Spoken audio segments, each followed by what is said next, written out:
So, just because I just came back from Europe, I am firsthand on this one.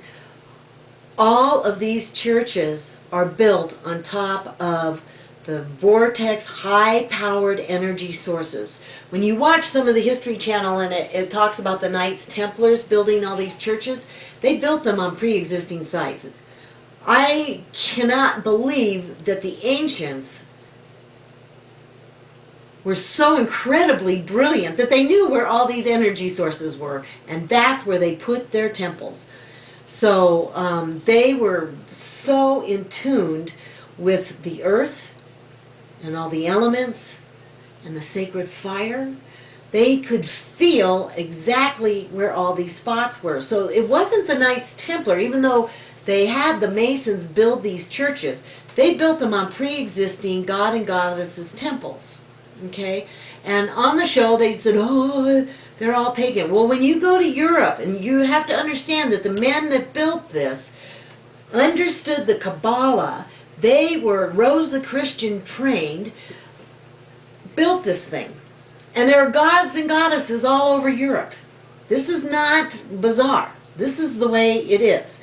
And these churches are built right on top of it. And if you have anything knowledge with archaeology, which I do, it is so fascinating because you can see the actual foundations of these old buildings. And there was one in Rome right near the train station. And the foundation had to have been 15 feet high on one side of this church.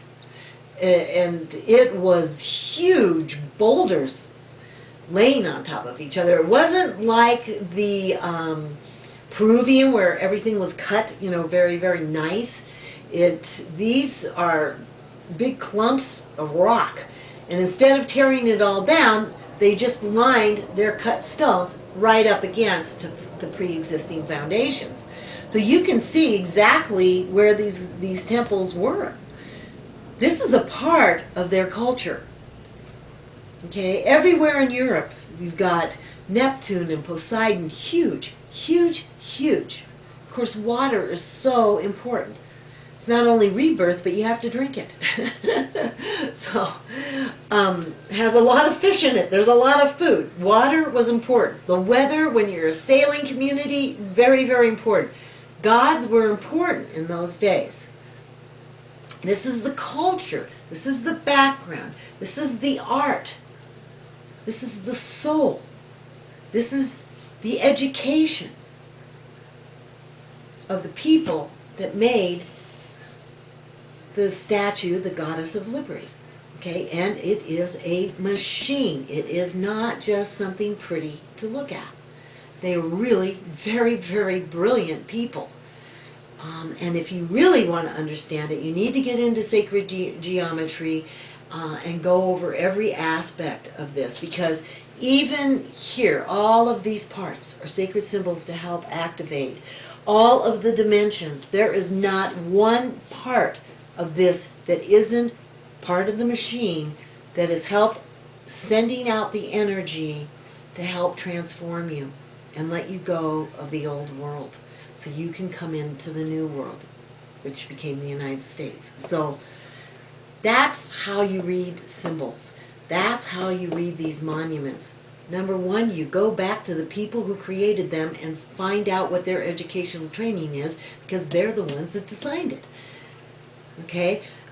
That it is Lucifer, that it is evil, that it had gods and goddess kind of crud pagan thing. How dare they bring it here? That's just totally, it's a machine that helps you let go of the old world.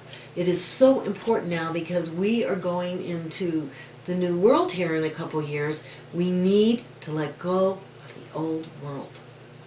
And that's why I picked this one to go over, because we need parts of us to die to be reborn again. This is a machine. It helps us do this. I went to is it South Dakota, where all the national monuments, where all those faces, like Washington's face, is carved on it. That is the most powerful vortex area I think I've ever been in. That was no mistake that they carved those faces right there. So people from all over the world go there to look at these ugly faces, and there's just being completely transformed, activated all over the place, getting rid of all kinds of negative aspects of themselves. That area itself is so powerful that it is just mind-blowing. And then I thought, why would they put these ugly faces here? And I went, oh yeah, so people from all over the world would come here so they could be helped by the energy. They were all Masons. They were all Rosicrucian trained. They all understood the Kabbalah. None of this stuff was my mistake. Okay, so now we're going to go into the ancient Mayan symbols. Thank you.